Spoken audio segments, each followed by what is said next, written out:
Ancient Footprints in Africa just delivered unique insights into early human behavior.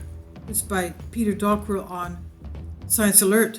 Thousands of years ago, Oldoinyo Lengai let forth this unique Tanzanian volcano, the Mountain of God, in the tongue of the local Maasai people.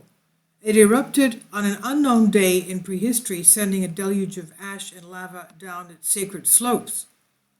The molten mass, carrying soils and mixed with floodwater from a nearby lake, produced a thick layer of impressionable mud that came to rest on the plains below. A short time later, before the cement-like sludge had a chance to harden, a tribe strode through the nascent mudflat, leaving a record of hundreds of fossilized human footprints that can still be seen in this site today. That hypothetical sequence of events, which might have looked something like this, is scientists' best explanation for what created the largest assemblage of ancient hominid tracks ever found in Africa, known as the Ngari Sero footprints. And of course, as we can see, they were wearing shoes. In a study led by human evolutionary biologist Kevin Hatala from Chatham University in Pittsburgh, researchers examined these prehistoric impressions to see what we could find out about humans who made them in the mud millennia ago, thousands of years ago. And you'll be surprised to hear the dates. The tracks, first discovered by a local villager before coming to the attention of researchers in 2008, are estimated to be somewhere between 5,760 to 19,100 years old, according to previous research. Earlier speculation that the tracks might be older, dating even to 120,000 years back, has since been constrained by newer investigations.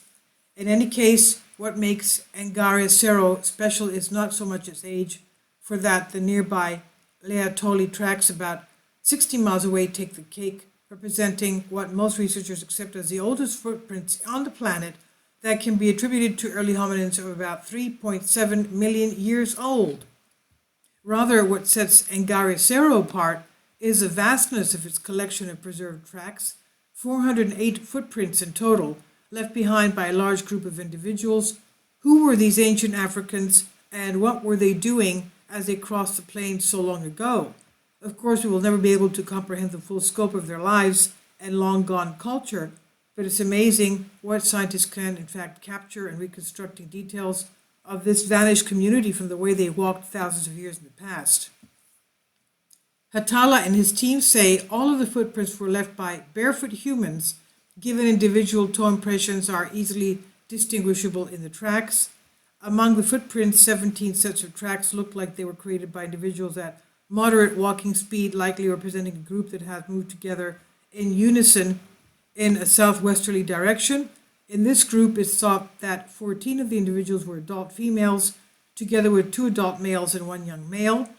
Another set of 6 individuals left tracks moving in the opposite direction and displayed a range of moving speeds, with the last 2 suggestive of fast walking and 1 set of prints being left by a running individual. Due to the difference in speeds in that set moving northeasterly, the researcher suggests it's unlikely that those 6 people were traveling together. We can't be entirely sure why the composition of the track makers overall was primarily adult females. The researchers suggest a cooperative foraging activity could be a plausible hypothesis for the tracks we can still see.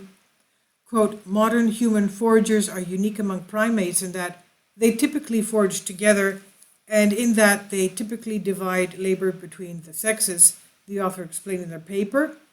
Quote, in modern human groups such as the Ache and Hadza, groups of adult females will cooperatively forage, with occasional visits or accompaniment from adult males, end quote. That could explain the Ngari Sero footprints, the researchers say, which also don't seem to include any tracks made by children, something that would not be surprising if this area was mainly used for food gathering purposes performed by older people.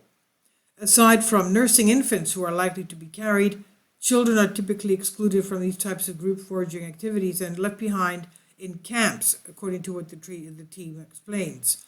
The findings were reported in Nature magazine, and this is on Science Alert. Please excuse me, in the beginning of the video, I said this looks like a shoe print. It's not. It's obviously, you can see the toes in the top of it, but the heel looks like a shoe print. But who knows? They say that they were barefoot. The scientists say that they were barefoot.